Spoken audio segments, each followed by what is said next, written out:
بسم الله الرحمن الرحيم. الحمد لله رب العالمين والحمد لله على خاتم الأنبياء والمرسلين محمد المبعوث رحمة للعالمين صلى الله عليه وسلم. أعوذ بالله من الشيطان الرجيم. بسم الله الرحمن الرحيم. قل هو الله أحد الله الصمد لم يلد ولم يولد ولم يكن له كفوا أحد. ابتدا میں یہ بات واضح کر دوں کہ میں مستقل توحید کے یا شرک کے موضوع پر کوئی تفصیلی خطبہ یا لیکچر دینا نہیں چاہتا. کسی بھی جگہ میرے گفتگو کا جو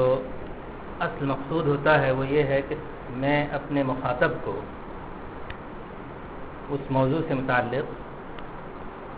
یہ احساس دلا دوں کہ اس کی اپنی ذاتی ذمہ داری کیا ہے. یعنی بحیثیت ایک مسلمان کے جب آپ توحید کے موضوع پہ غور کریں تو یہاں بیٹھے ہوئے ہر شخص کو یہ جاننے میں مدد ملے کہ میں اپنی ذاتی زندگی میں توحید کے تصور کو کس طرح سمجھوں اور اس کے عملی تقاضوں کو اپنی زندگی میں کس طرح پورا کروں. یہی حال میں کسی بھی موضوع پر گفتگو کرتا ہوں تو اس کا اصل منشا صرف میرا سامنے کا مخاطب ہوتا ہے. اس کا کوئی تعلق اس بات سے نہیں ہے کہ آپ اس کی روشنی میں اپنے پڑوسی کو جانچنے کھڑے ہو جائیں یا معاشرے کی اصلاح کے لیے اٹھ کھڑے ہوں یا کچھ اور فرقے اور جماعتیں ہیں تو ان کے نقطۂ نظر اور ان کی سرگرمیوں کا جائزہ لینے لگے. یہ بہت سوچ سمجھ کر میرا ایک نقطۂ نظر بن گیا ہے کہ دوسرے الفاظ میں یہ بات اس لیے بھی کہنا چاہتا ہوں کہ میں اپنے کسی بھی مخاطب کو نہ اپنے آپ کو یہ حق دیتا ہوں کہ وہ میری بات کو کسی فتوے کا درجہ دے یا اس بنیاد پر کسی بھی قسم کی خارجی سرگرمی کے لیے متحرک ہو جائے. تو یہاں بھی جو ہماری نشست ہے وہ پیشگی طور پر واضح رہے. اور یہ میں اس لیے بھی کہہ رہا ہوں کہ ڈاکٹر صاحب نے جن لوگوں کی مثالیں دی ہیں میں ان کی اس طرح کے فکر کے حاملین ہر جگہ ہیں. عالم عرب میں بھی ہیں جہاں میں رہتا ہوں, جہاں کچھ لوگ یہ سمجھتے ہیں کہ مسلمان جو ہیں وہ ہمارے عام محاورے میں بخشے بخشائے ہیں, اور یہ تقریباً وہی چیز ہے جو قرآن میں یہود اور نصارہ کی نسبت سے کہا گیا تل کا امانی ہوں. ان کے ذہن میں خوش خیالی یا خوش فہمی یہ جاگزی ہو چکی تھی کہ لن يدخل الجنت الا من كان هودا او نصارى, کہ جنت کے مستحق صرف وہی لوگ ہیں جو یہودی ہیں یا نصارہ ہیں, یعنی جنت ان کے لیے ریزرو ہو چکی. تو اس کو قرآن نے کہا کہ تل کا امانی ہوں, یہ ان کی خوش خیالیاں ہیں, خوش فہمیاں ہیں. ان سے پوچھئے قل فلم يعذبكم الله بذنوبكم, پھر ان سے پوچھئے کہ اللہ تعالیٰ تمہیں اپنے گناہوں کی سزا کیوں دے گا. ہمارے گناہوں کی پاداش میں تمہیں عذاب خدا نے ماضی میں دیا اور آخرت میں بھی دینے والا ہے, اور یہ سب وعیدیں قرآن میں مذکور ہیں. تو جن لوگوں کو بھی اس نوعیت کی خوش فہمی خوش گمانی کا بھرم ہے, قرآن میں اس کے جوابات موجود ہیں, اور رسول اللہ صلی اللہ علیہ وسلم نے اس سلسلے میں اپنی امت کو بھی تنبیہ کی لَتَتَّبِعُنَّ سُنَنَ مَنْ كَانَ قَبْلَكُمْ, کہ تم اپنے سے پہلوں کی امتوں کے نقش قدم پر چل پڑو گے. ان میں سے ایک چیز اس طرح کی خوش فہمیاں اور خوش گمانیاں ہیں. تو یہ ایک ایسا عمومی فتنہ ہے جس میں سابق امتیں حامل کتاب قومیں مبتلا ہوئیں, اور آج امت مسلمہ بھی اس میں کسی نہ کسی شکل میں افراد کی سطح پہ اور بعض جماعتوں کی شکل میں مبتلا ہیں. لیکن اس کام کو کہ ان کی تصحیح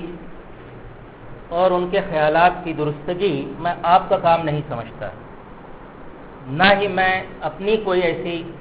مہم یا کوئی مقصد حیات رکھتا ہوں کہ کچھ لوگوں کو جوڑ کر اور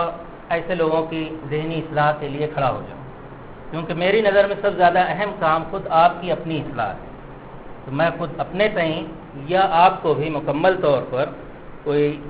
پرفیکٹ مسلمان نہیں سمجھتا. تو جو کچھ بھی میری گفتگو کا کہیں بھی موضوع ہوتا ہے, حتیٰ کہ بحیثیت ایک ٹیچر کے کلاس روم میں بھی میرا یہ پیشگی اعلان ہوتا ہے کہ میں جو کچھ بھی کہہ رہا ہوں وہ صرف یہ ہے کہ ایک فرد کی حیثیت سے میں اپنے روز و شب کو, اپنے ایک ایک لمحے کو کس طرح بامعنی, قیمتی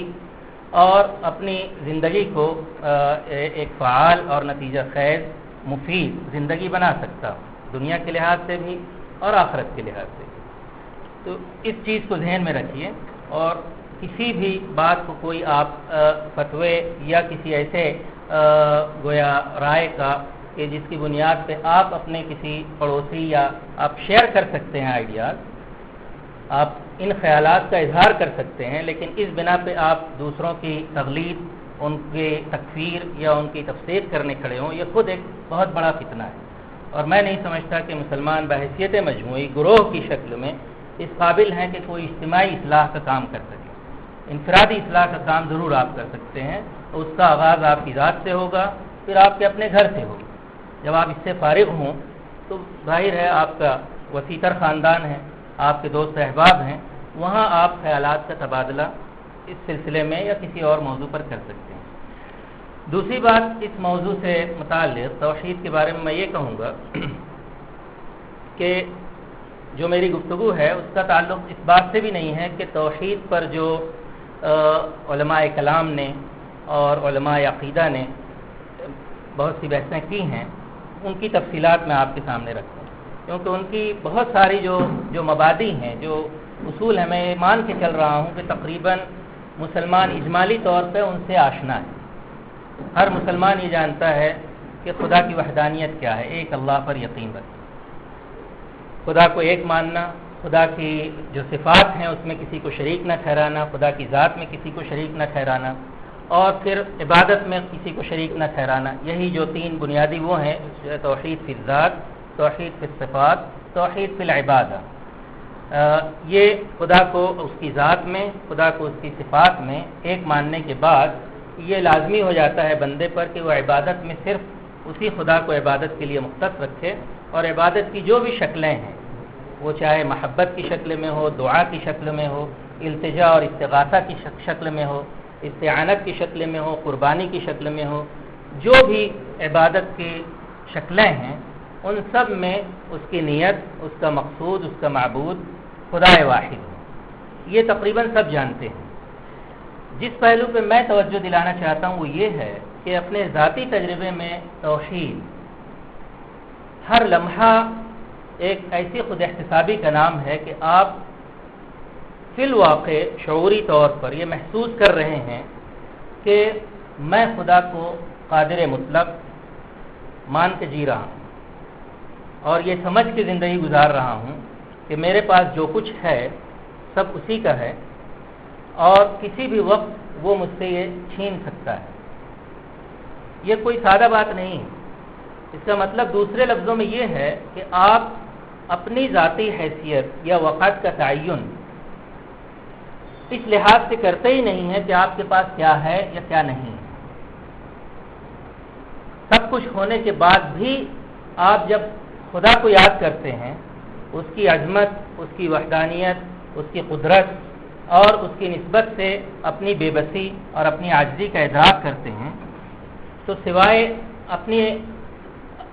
بے وقاتی کے آپ کو اور کوئی احساس نہیں آتا۔ اس کو میں تھوڑا اور پھیلاؤں کہ اگر آپ کو اپنی دولت یا اپنے جاہ و منصب، اپنے اقتدار، اپنی کسی بھی پوزیشن میں آپ کو کسی اور کے مقابلے میں برتری کا احساس ایک لمحے کے لیے بھی ہوتا ہے، تو آپ کی گویا توحید میں خلل آ گیا۔ اس کو میں ایک واقعے کی شکل میں جو قرآن میں بیان ہوا ہے واضح کرتا ہوں، اور یہ چیز قرآن میں تقریباً 11 مقامات پر بیان ہوئی ہے، اس کے سب کے حوالے میں نہیں دوں گا۔ صرف ایک واقعہ ہے سورہ الکہف میں بیان ہوا ہے صاحب الجنتین کا۔ ایک شخص تھا، اس کے پاس 2 باغ تھے۔ سورہ کہف آپ پڑھتے ہی ہوں گے، اکثر لوگ ہر جمعہ کو پڑھتے ہیں، حدیث میں اس کی فضیلت بیان ہوئی ہے۔ اس میں ایک واقعہ بیان ہوا ہے، اور اس پورے ایک رکوع پر مشتمل ہے یہ واقعہ۔ اسے آپ پڑھیں گے ترجمے کی شکل میں یا جو براہ راست سمجھ سکتے ہوں، تو اس میں کہیں یہ ذکر نہیں ملتا کہ جو صاحب الجنتین ہے اس نے کسی بھی نوعیت کا کوئی شرک کیا ہو۔ قصہ یوں ہے کہ وَاضْرِبْ لَهُمْ مَثَلَ الرَّجُلَيْنِ جَعَلْنَا لِأَحَدِهِمَا جَنَّتَيْنِ مِنْ أَعْنَابٍ وَحَفَفْنَاهُمَا بِنَخْلٍ وَجَعَلْنَا بَيْنَهُمَا زَرْعًا۔ کہ ان کو ان دو دوستوں کا قصہ بیان کرو جن میں سے ایک کو ہم نے 2 باغ دیے تھے، اور بہت سرسبز و شاداب باغ تھے، جو اس میں انگور کی وہ بیلیں لگی ہوئی تھیں، بالکل بھرا پورا باغ تھا۔ اور اسی کے ساتھ اطراف میں اس کے کھجوروں کے جھنڈ تھے. اس طریقے سے اس کا ایک تحفظ بھی ہو گیا تھا اور بہت ہی بھرپور اس کی فصل ہوتی تھی. اس کا جو دوست تھا وہ بہت غریب تھا، اس کے پاس اس طرح کا نہ کوئی باغ تھا نہ کوئی اور ذریعہ معاش. تو ایک دفعہ ایسا ہوا کہ اپنے سرسبز و شاداب باغ کو، 2 باغوں کو دکھانے کے لیے وہ اس کو ساتھ میں لے کر اندر گیا. تو اس کے اندر اپنی گویا دولت اور ثروت کا اور حیثیت کا احساس اتنا بڑھ گیا اس کے مقابلے میں، اس غریب دوست کے مقابلے میں، کہ اس نے کہا کہ فقال لصاحبه وهو يحاوره ما اظن ان تبيد هذه ابدا. اتنا سرسبز و شاداب باغ جس کے نیچے نہریں بہ رہی ہیں، ہر وقت پانی سے مہیا ہے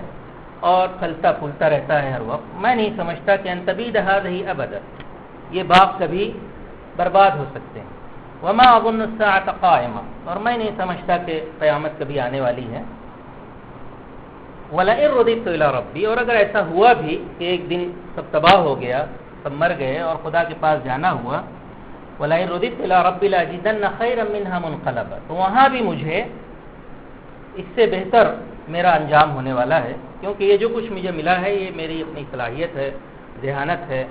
دوراندیشی ہے، میری اپنی تدبیر اور تنظیم ہے.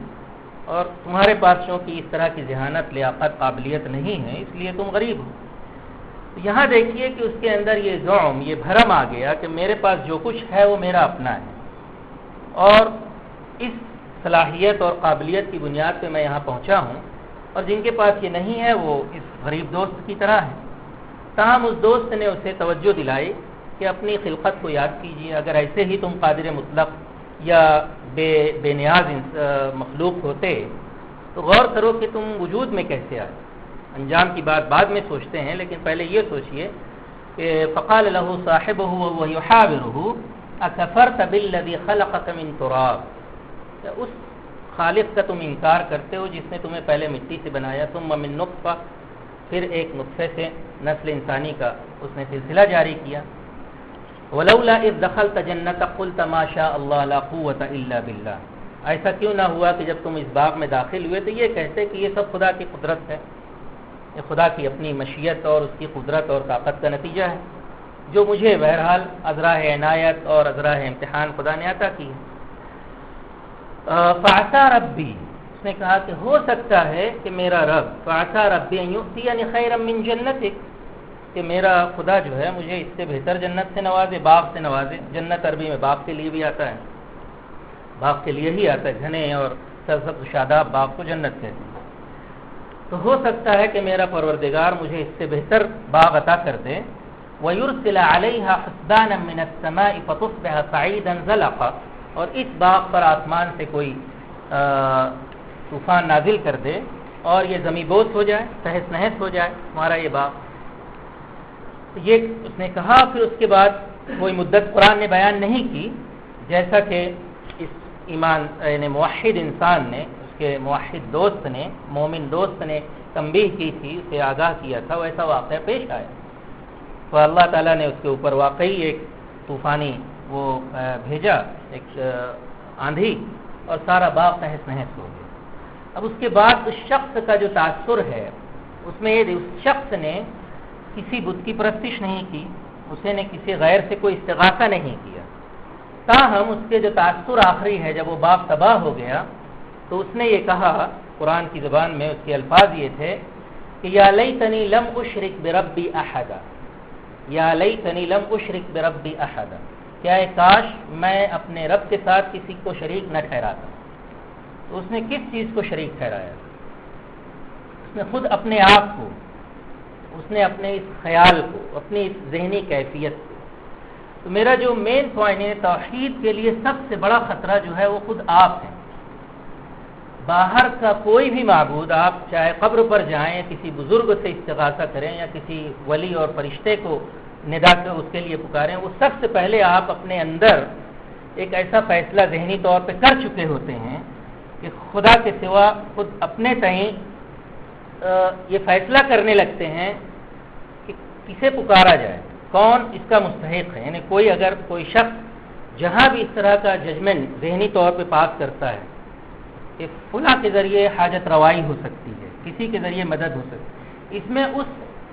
بزرگ سے تو خدا پوچھ لے گا تو ان کو خبر بھی نہیں ہے۔ قرآن کے مطابق غیروں کو جن کو بھی پکارا جاتا ہے آخرت میں وہ سب اپنے پکارنے والوں سے برات ظاہر کریں کہ ہمیں کچھ خبر بھی نہیں کہ ہمیں کون ہماری عبادت کرتے تھے۔ ان کے سارے شرکا جن کو خدا کے ساتھ شریک ٹھہرایا گیا وہ سب بری ذمہ ہو جائیں گے، فرشتے بھی اور سب۔ یہ صرف انسان ہے جو پکڑا جائے گا، کیونکہ جب بھی آپ یہ فیصلہ کرتے ہیں کہ جو کچھ مجھے ملا ہے وہ اپنے آپ سے ملا ہے یا کسی اور کے ذریعے ملا ہے، یہ دونوں ہی فیصلے آپ کے اپنے فیصلے ہیں۔ یہ آپ نے اپنے ذہن میں ایک چیز گڑھ لی ہے کہ اس کائنات کا نظام یا میری زندگی کے خوب و روز شب و روز اور اس کے اندر ہونے والے تلخ یا خوشگوار واقعات کیسے ہوں گے، اس کے ذریعے ہوں گے۔ Who has given you this authority؟ چاہے آپ اسے اپنے علم کا نتیجہ کہیں، اپنی قدرت اور طاقت کا، جیسے اس شخص نے کیا صاحب الجنتین نے، یا کچھ لوگ ہیں جو فرشتوں کے نام منسوب کر دیتے ہیں کہ فلاں فرشتہ ہے، یا کچھ لوگ ستاروں کی طرف اس طرح کی نسبت کر دیتے ہیں۔ تو رسول اللہ صلی اللہ علیہ وسلم نے مثال کے طور پر ایک صبح ہوئی تو بیان فرمایا، فجر کی نماز کے بعد خطبہ دیا اور کہا کہ کل رات کو جو بارش ہوئی، اس بارش کے نتیجے میں کچھ لوگوں نے کفر کی حالت میں صبح کی اور کچھ لوگوں نے ایمان کی حالت میں۔ جن لوگوں نے یہ کہا کہ مطرنا بنوء کذا و کذا، کہ ہم فلاں نکھتر یا نچھتر کی وجہ سے بارش ہوئی ہے، فلاں ستارے کی وجہ سے بارش ہوئی ہے، انہوں نے کفر کی حالت میں صبح کی، وہ اللہ پر یا جو میں جس چیز کو لے کر آیا ہوں اس پر ایمان نہیں رکھتے۔ اور جنہوں نے یہ کہا کہ خدا کے فضل سے بارش ہوئی، خدا کی رحمت سے بارش ہوئی، وہ مومن ہوئے۔ تو گویا جن انسانوں نے ستاروں کی طرف بارش کے عمل کو منسوب کیا، یہ ان کا اپنا فیصلہ ہے، اس میں ستاروں کا کوئی قصور نہیں ہے۔ کوئی اسے فرشتے کی طرف منسوب کر دے، کوئی اسے کچھ اولیاء کے نام منسوب کر دے، کوئی اسے کچھ کسی اور زندہ یا مردہ بزرگ کے نام منسوب کر دے۔ یہ سارا عمل ایک فرد کا عمل ہوتا ہے، وہ فرد ہی جواب دہ ہوگا۔ جن کے نام اسے منسوب کیا گیا ان سے جب پوچھا جائے گا کہ تم نے ان لوگوں سے کہا تھا کہ مجھے، وہ کہیں کہ لقد كنا عن عبادتهم غافلین، ہمیں کیا خبر، ہم ان کی عبادت، ان کی دعا، ان سب سے ہم بے خبر تھے، ہمیں کوئی یعنی حضرت عیسیٰ علیہ السلام کو جنہوں نے معبود ٹھہرایا، حضرت عیسیٰ علیہ السلام سے پوچھا جائے گا آخرت میں انت قلت للناس ان اتخذونی وامی الہین من دونی، کہ تم نے لوگوں سے کہا تھا کہ مجھے اور میری ماں کو میرے سوا دو معبود بنا لو،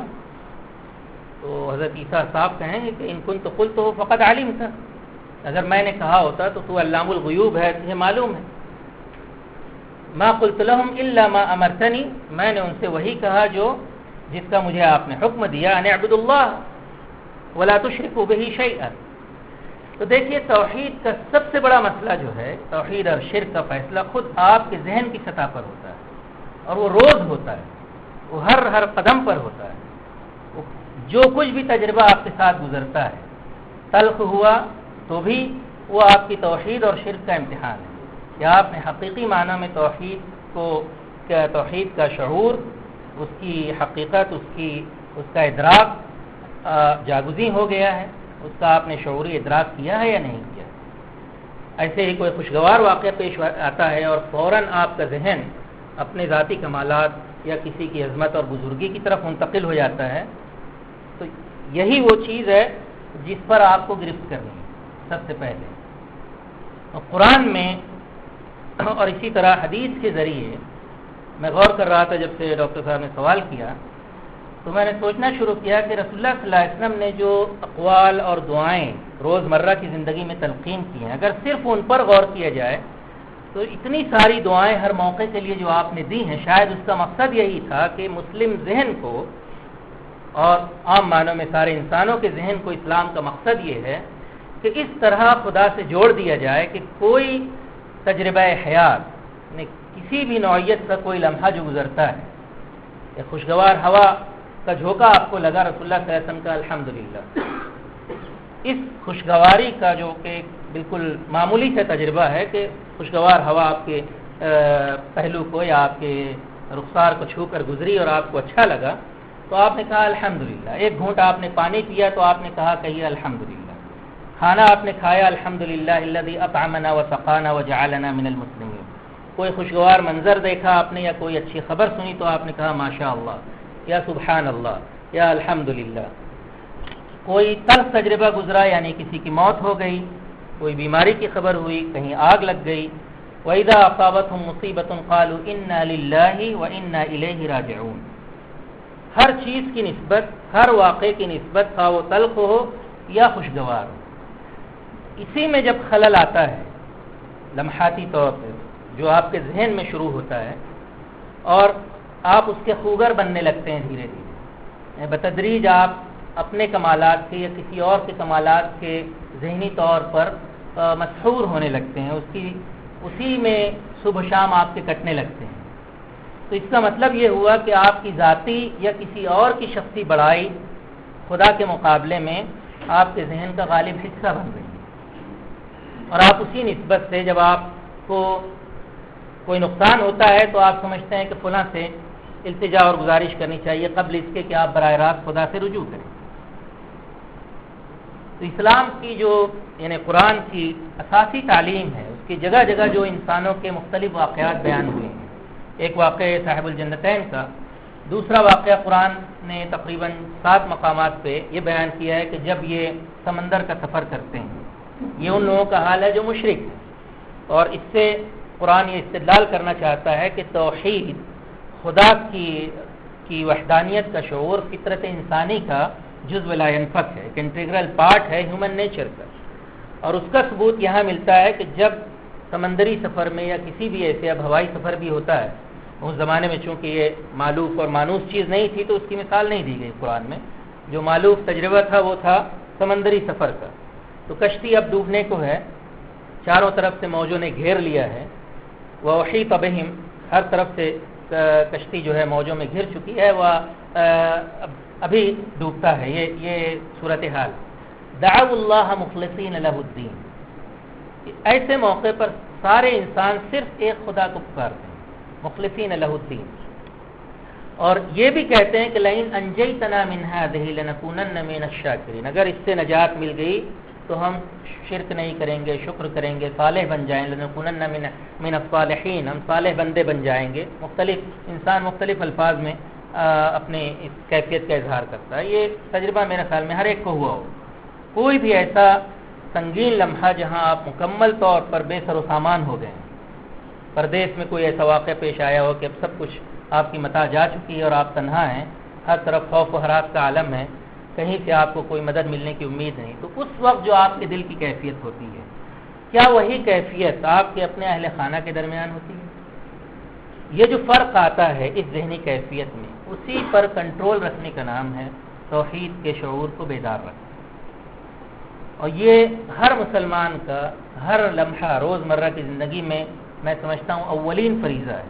اور شاید اسی کو زندہ رکھنے کے لیے اتنی ساری دعائیں، ہر 2 لقمے پر آپ اللہم فلک الحمد ولک الشکر، آپ کھانا کھا رہے ہیں تو حدیث میں ہے کہ ہر لقمہ کھانے کے بعد یا 2 لقمہ کھانے کے بعد آپ اللہم لک الحمد ولک الشکر، آپ پانی پی رہے ہیں 3 گھونٹ پینے کے بعد الحمدللہ، استغفر اللہ، کوئی غلطی سرزد ہو جائے استغفر اللہ، کوئی غلط یعنی تلخ واقعے کی خبر آپ کو ملے انا للہ و انا الیہ راجعون، کوئی اور صدمہ پہنچے لا حول ولا قوت الا باللہ العلی، ان سارے جملوں میں جو چیز ابھری ہوئی ہے وہ کیا ہے؟ آپ کا خالق، آپ کا مالک، آپ کا رازق، آپ قادر مطلق، اور جو کچھ بھی آپ کے ساتھ پیش آ رہا ہے وہ سب اس ذات واحد کی طرف منسوب ہوگا، اور اس میں جو آپ کا حصہ ہے وہ آپ کی کوتاہیاں ہیں، آپ کی عبادت میں کمی ہے، آپ کی خدا سے تعلق یا شیفتگی اور محبت میں کمی ہے، ان جذبات کی کمی ہے، اس کا ادراک اور احساس کر کے آپ استغفار کریں گے، یہ بھی خدا سے جوڑنے کے تجربات ہیں، یعنی اس طرح کے کا جو تجربہ ہے مومن کی زندگی کا۔ تو توحید کے لیے دیکھیے سب سے بڑا خطرہ خود روزمرہ کے ذاتی تجربات، اس میں کتنا آپ خدا کو یاد رکھتے ہیں، یاد کرتے ہیں، اور پھر اس سے جو روحانی کیفیات آپ کے اندر، کبھی ڈر کی، کبھی محبت اور شیفتگی کی، کبھی شکر کی، کبھی انابت کی، کبھی توبہ کی، کبھی استغفار کی، کبھی عبادت میں مزید خشوع اور خضوع کی،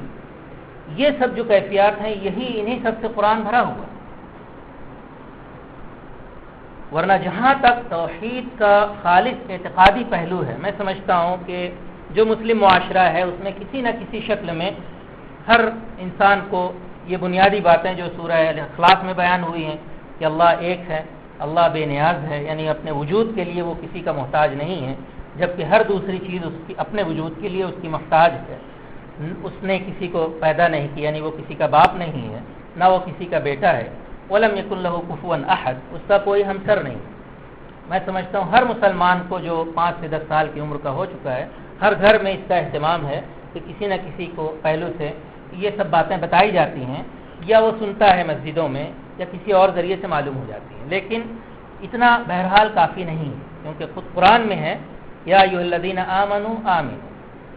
اے وہ لوگوں جو ایمان لائے ہو ایمان لاؤ.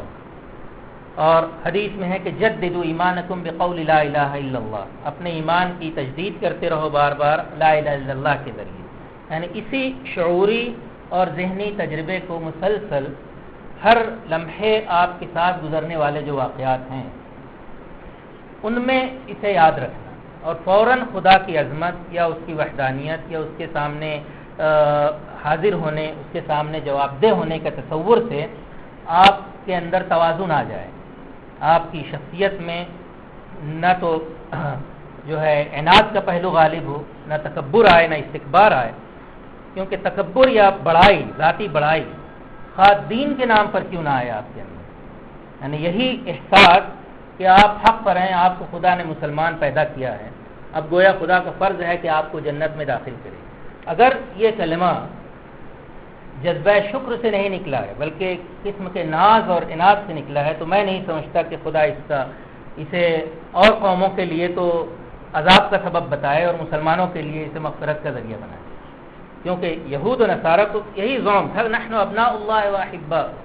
ہم خدا کے پسندیدہ اور چہتے برگزیدہ بندے ہیں، اس لیے ہمارے اندر اتنے پیغمبر ہوئے، ہمارے تورات اور انجیل دی گئی وغیرہ وغیرہ، ہمارے اوپر من و سلوہ اتارا گیا. اس طرح کا انہیں بھرم تھا. اب جب اس طرح کے ناز اور گھمنڈ کو قرآن نے کنڈم کیا ہے تو کیا خدا کا معیار رد و قبول بدل گیا مسلمانوں کے لیے؟ ظاہر ایسا نہیں ہے. خود قرآن نے اس کی وضاحت کر دی، تلک امانیہم وَإِن تَتَوَلَّوْا يَسْتَبْدِلْ قَوْمًا غَيْرَكُمْ. انہی الفاظ میں تنبیہ مسلمانوں کو کی گئی جن الفاظ میں یہود و نصارہ کو کی گئی. وَإِن تَتَوَلَّوْا يَسْتَبْدِلْ قَوْمًا غَيْرَكُمْ، اگر تم بھی راہ راستے سے پھر گئے تو تمہاری جگہ خدا دوسری قوم لے آئے گا. ثم لا يكون امثالکم. تو خدا کو ناز اور کسی بھی نوعیت کا پندار اور گھمنڈ پسند ہی نہیں، اور اسی بنا پہ ہر وہ چیز جو کہ ناز اور گھمنڈ پیدا کرتی ہے اسلام نے اس کو حرام قرار دیا ہے. رسول اللہ صلی اللہ علیہ وسلم نے ایک حدیث میں کہا ہے کہ الکبریاء ردائی یا ازاری، جو بھی اللہ تعالیٰ کی کبریائی اور بڑائی میں کسی بھی راستے سے، خاص طور سے میں مثبت راستوں سے جو گھمنڈ اور ناز آتا ہے اس کی بات کر رہا ہوں، یعنی دین کے نام پر، کہ کوئی یہ سمجھ لے کہ اس کی عبادت اس بات کے لیے کافی ہے کہ اسے جنت میں داخل کر دے، ایسا ہی کسی کو بھرم ہو جائے، تو اس نے پھر حقیقت دین اور حقیقت توحید کو اور اسوہ نبوت کو سمجھا ہی نہیں. رسول اللہ صلی اللہ علیہ وسلم اپنے بارے میں کہتے ہیں کہ واللہ لن يدخل الجنت، یعنی خدا کی لن يدخل الجنت عمل، کسی کو اس کا عمل جنت میں داخل نہیں کرے گا. تو کسی نے آپ سے پوچھا کہ ولا انت یا رسول اللہ، حتیٰ کہ آپ بھی، تو آپ نے کہا کہ نعم الا ان يتغمدنی اللہ برحمتہ، الا ہے کہ خدا کی رحمت مجھے اپنے سائے میں لے. یہ ہے رسول اللہ صلی اللہ علیہ وسلم کی تربیت. اب ظاہر ہے ہم آپ صلی اللہ علیہ وسلم کو اس سے مستثنی مانتے ہیں، آپ کے لیے جنت یقینی ہے، لیکن یہ گویا امت کی تربیت ہے کہ کوئی اور شخص آپ کے بعد اس طرح کی کوئی بات کہہ بیٹھے کہ گویا وہ محض اپنے عمل سے خدائی کی قیمت اور اس کی جنت کی قیمت چکا سکتا ہے، تو اس طرح کا گھمنڈ بھی اس کی توحید، یعنی توحید کے بنیادی تصور کے منافی ہے. تو یہ اس طرح کی بات پر آپ غور کیجئے. میرا اہم نقطہ یہی ہے کہ آپ جو بھی کر رہے ہیں، جہاں بھی ہیں، روز آپ کی پوزیشن بدلتی ہے، یا تو بہتر ہوتی ہے یا کسی پہلو سے اس میں کچھ خلل واقع ہوتا ہے. اس کے نتیجے میں آپ کے اندر اگر للہیت پیدا ہوتی ہے، آپ اس سے یہ سمجھنے لگتے ہیں کہ اس میں خدا کی کیا مصلحت ہے میرے لیے، میری روح کی پاکیزگی کا اس میں کیا سامان ہے۔ یہاں جو خدائی کا کارفرمائی ہے وہ یہ ہے کہ اگر تلخ واقعہ ہے تو مجھے اپنا احتساب کرنا چاہیے، شاید میری کسی لغزش کا یہ نتیجہ ہے، یا مجھے اپنے کسی گناہ کا جو کہ میں بھولا ہوا ہوں اس کا مجھے کفارہ خدا کروانا چاہتا ہے، یا میں کوئی کسی صاحب حق کی حق تلفی کر رہا ہوں، کسی فریضے میں کوتاہی کر رہا ہوں۔ یہ سب وہ کیفیات ہیں جب پیدا ہوتی ہیں زندگی کے روزمرہ کے تجربات میں۔ تو قرآن میں دیکھیے اہل ایمان کی صفات میں بیان کیا گیا ہے انابت، اخبات، خشوع، ایقان اور خوف، تقوی، یہ سب جو اوصاف ہیں وہ انہی روزمرہ کے تجربات میں پیدا ہوتے ہیں۔ ایک طرف اپنے آپ کو مسلسل ایک خدا کے سامنے جواب دہ سمجھنا، اس کا بندہ سمجھنا، اور زندگی میں پیش آنے والے کسی اچھے یا برے واقعے کو کسی اور کی طرف منسوب کرنے کے بجائے خدا کی طرف سے اپنے لیے روحانیت کو اور اپنے ایمان کو، ایمان باللہ کو اور اسی توحید کے یقین کو زندہ کرنے کا، اسے گویا تازہ رکھنے کا ایک تجربہ سمجھنا، ایک مسلسل اس کے یعنی خدا کی طرف سے ایک سبق سمجھنا، اس کیفیات کے ساتھ اگر آپ جئیں تو وہ تمام مومنانہ اوصاف جو قرآن میں بیان ہوئے ہیں کہ قد افلح المؤمنون الذين هم في صلاتهم خاشعون والذين هم عن اللغو معرضون والذين هم للزكاة فاعلون، اسی طرح عباد الرحمن الذين يمشون على الارض هونا واذا خاطبهم الجاهلون قالوا سلاما ان المؤمنين والمؤمنات والمصدقين والمصدقات والقانتين والقانتات والخاشعين والخاشعات وغیرہ۔ یہ سب جو اوصاف ہیں یہ انہی روزمرہ کے تجربات میں خدا کو یاد کرنے، اس کے ساتھ اپنے ایمان اور اپنے رشتے کی حقیقت کو تازہ کرنے، اس کی تصحیح کرنے، کیونکہ کہیں آپ خود خدا کی جگہ تو آپ نہیں لے رہے ہیں۔ جیسے اگر آپ نے نفع و ضرر کی صفت، خدا النافع الضار ہے، خدا علیم اور بصیر ہے، اس کو یعنی اور خدائی صفات کی نسبت سے اگر بیان کروں، اگر آپ کے اندر یہ خوف سما گیا کہ آپ کی کسی غلطی جو کہ بظاہر کسی نے دیکھی نہیں ہے، اب آپ اس ڈر سے پشیمان ہیں کہ کہیں فلاں بزرگ اس کو جان چکے ہیں، یعنی یہ سمجھ لیا آپ نے کہ کوئی اور بھی اس طرح کا غیبی علم رکھتا ہے، تو ایک بیجا خوف آپ کے اندر سرایت کر گیا اور آپ نے اس خدائی صفت کو کسی اور کے نام منسوب کر دیا۔ Who has given you this right؟ یہ فیصلہ آپ کا ہے، اس میں آپ کسی اور کو، کسی بزرگ کا نام مت لیجیے۔ This is you، آپ نے یہ فیصلہ کیا ہے کہ کوئی اور آپ کے لیے نفع بخش یا ضرر رساں ہو سکتا ہے، یہ آپ کا ذہن فیصلہ کرتا ہے۔ تو ایمان یعنی توحید یہ ہے کہ آپ جب بھی اس طرح کا کوئی خیال غیر خدا کی طرف آنے لگے کہ اس کے نفع اور ضرر، نفع کی امید ہو یا کسی کے ضرر کا اندیشہ ہو، تو فوراً آپ اس ایمان کو تازہ کریں، اس توحیدی عنصر کو، توحید کی صفات کو،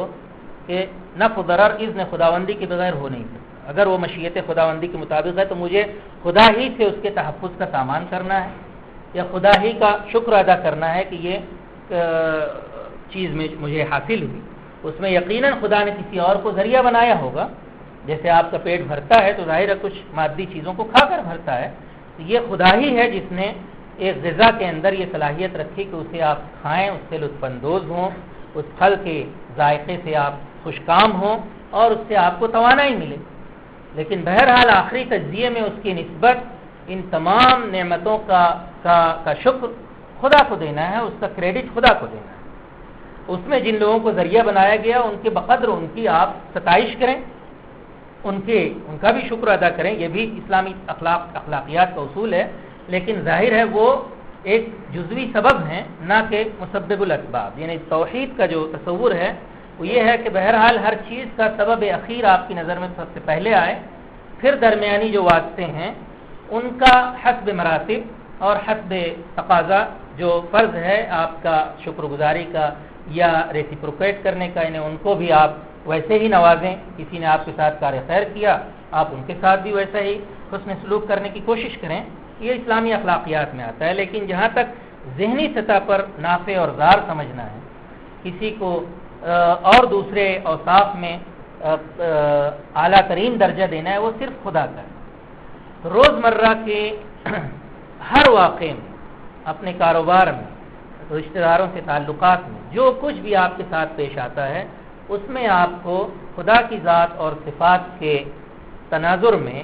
یہ طے کرنا ہے کہ آپ کی کیا ذہنی کیفیت یہاں ہونی چاہیے، کیا شکر کے کلمات، انابت کے کلمات، توبہ کے کلمات آپ کی زبان پر جاری ہونے چاہیے۔ جب اس پہلو سے آپ اپنی شعور کی اور فکر کی تربیت کریں گے تو معلوم ہوگا کہ پوری آپ کی زندگی ایک نئے پیکر میں ڈھلنے لگی، آپ کا کردار بالکل اس سے مختلف ہوگا جو اب تک رہا ہے۔ آپ کے اندر اکڑ نہیں آ سکتی، کیونکہ فوراً آپ کو یہ احساس ہوگا، آپ صاحب الجنتین کا واقعہ یاد کریں گے کہ اکڑ کس بنیاد پر۔ یہ دو باغ والوں کا جو قصہ ہے، اس طرح کے اور بھی قصے قرآن میں بیان ہوئے۔ کسی بھی بنیاد پر آپ کے اندر بڑائی آ گئی تو توحید کا تقاضا یہ ہے کہ بڑائی آپ صرف اللہ اکبر روز آپ 70-80 بار جو ہے نمازوں میں، اذانوں میں کہتے اور سنتے ہیں، 100 سے زائد بار، 150 بار تقریباً منیمم ایک مسلمان جو 5 وقت کی نماز پڑھتا ہے تو 150 بار کم از کم اللہ اکبر بولتا ہے۔ تو سب سے بڑا جب خدا ہے تو کس بنا پہ میں اپنے آپ کو بڑا سمجھوں؟ اور اپنے آپ کو بڑا سمجھنے کا مطلب یہ نہیں کہ فرعون کی طرح آپ سڑک پر اعلان کریں کہ انا ربکم الاعلی۔ فرعونیت کی مختلف مراحل ہیں، آپ کسی کو حقیر سمجھ رہے ہیں، یہ بھی اپنے آپ کو بڑا سمجھنا ہے۔ کسی کے جو آپ کی اعانت کا کسی وجہ سے آپ کا محتاج ہے، آپ اس کو آر دلانے کھڑے ہو جائیں بجائے اعانت کرنے کے، یا اس کے سامنے آپ کے ذہن میں اس طرح کی کیفیت پیدا ہونے لگے جو صاحب الجنتین کے ذہن میں آئی کہ یہ جہالت کی زندگی گزار رہے ہیں، کاہل ہیں، فلاں ہیں، ہو سکتا ہے ایسا ہوں، لیکن پھر بھی اگر اس کے مقابلے میں آپ کے اندر ذاتی پندار بڑھتا ہے تو لازماً یہ خدا کی کبریائی کی جو صفت ہے، جو کہ توحید کا ایک بنیادی تقاضا ہے جس کو ہر وقت ذہن میں تازہ رہنا چاہیے، اس کو فراموش کرنے کا نتیجہ ہوگا۔ تو جیسے ہی آپ ایسا ہو سکتا ہے کہ وقتی طور پہ آپ کے اندر یہ جذبہ آ جائے اور پھر آپ اپنا محاسبہ کریں اور دوبارہ آپ اس کی تصحیح کر لیں، تو یہ ہوگا کہ آپ کا جو توحید کی صفات کا، کہ خدا کی جو صفات ہیں اس میں صرف خدا ہی کو سب سے بڑا، خدا ہی کو قادر مطلق، خدا ہی کو سب سے زیادہ علم والا، خدا ہی کو دیکھنے والا، سننے والا اور تمام اس کے اوصاف کا مالک سمجھنا، یہ ایمان آپ کے اندر زندہ ہے۔ مثلا ایسی غلطیاں بعض صحابہ سے ہوئی۔ حضرت ابو ذر غفاری کا واقعہ ہے کہ انہوں نے ایک دفعہ حضرت بلال کو ایسے ہی غالباً مذاق میں، نہ کہ حقارت کے طور پر، پکارا کہ یبن سودا، اے کالی عورت کے لڑکے۔ ظاہر ہے وہ حبشی غلام تھے، ان کا رنگ بالکل کالا تھا۔ تو رسول اللہ صلی اللہ علیہ وسلم اتفاق سے ادھر سے گزرے، جیسے ہی آپ نے یہ جملہ سنا یبن سودا، تو آپ نے کہا کہ واللہ لقد قلت کلمۃ یا ابا ذر انک امرؤ فیک جاہلیہ، اے ابو ذر تم ایسے آدمی ہو جس میں ابھی تک جاہلیت کی بو باقی ہے۔ انتہائی جاہلانہ بات، یعنی غیر اسلامی بات ہے، جو عہد جاہلیت میں اس طرح کا گھمنڈ اور پندار تھا رنگ اور نسل اور اس کی بنا پر، تو وہ ابھی بھی تم میں۔ اب ظاہر ہے وہ ایک وقتی لفظش تھی، لیکن حضرت ابو ذر غفاری جن کے اندر توحید کا شعور بالکل جاگزیں ہو چکا تھا، جیسے ہی رسول اللہ صلی اللہ علیہ وسلم کی یہ تنبیہ ہوئی تو اتنی زیادہ بےخلی اور تڑپ ان میں پیدا ہوئی کہ وہ زمین پر ڈھہ پڑے اور حضرت بلال سے کہا کہ میرے چہرے کو اپنے پیروں تلے رون ڈالو، قدمک علی وجہی، اپنے پیروں سے میرا چہرہ رون ڈالو۔ یعنی یہ احساس ندامت ان کو ہوا، یہ ہے انابت، یہ ہے ندامت، یہ ہے توبہ، یہ توحید سے آئے کہ کیسے میرے اندر، کیونکہ اس کو بھی پیدا کرنے والا خدا ہے، خدا نے ان کو حبشی پیدا کیا ہے، مجھے عرب پیدا کیا ہے، کسی وجہ سے میں رنگ میں ان سے خوش رنگ ہوں، اچھا ہوں، لیکن محض اس بنا پر میں اپنے آپ کو ایک لمحے کے لیے بھی اگر ممتاز سمجھ لوں، جبکہ توحید کی بنیاد پہ جو تہذیب و ثقافت قائم ہوتی ہے اس میں ان اکرمکم عند اللہ اتقاکم، تم میں جو بڑائی کا یا کرامت اور شرافت اور نجابت اور بزرگی کا معیار ہے وہ تقوی ہے، اور تقوی کا علم صرف خدا کو ہے، یہ فیصلہ آخرت میں ہوگا کہ کون اکرم ہے کون اکرم نہیں ہے۔ ایسے ہی ایک وقتی لفظش ازواج مطہرات میں حضرت عائشہ رضی اللہ عنہ سے ہوئی۔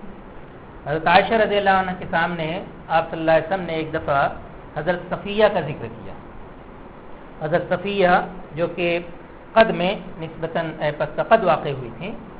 تو جب آپ نے کچھ تعریفی کلمات ان کے حق میں کہے تو حضرت عائشہ کی جو نسوانی غیرت ہے وہ وقتی طور پر غالب آ گئی، اور اس کے تحت انہوں نے کہا القصیرۃ تعنی، یعنی آپ کی مراد وہ پس قد عورت سے ہے. اب اس پر جو ہے آپ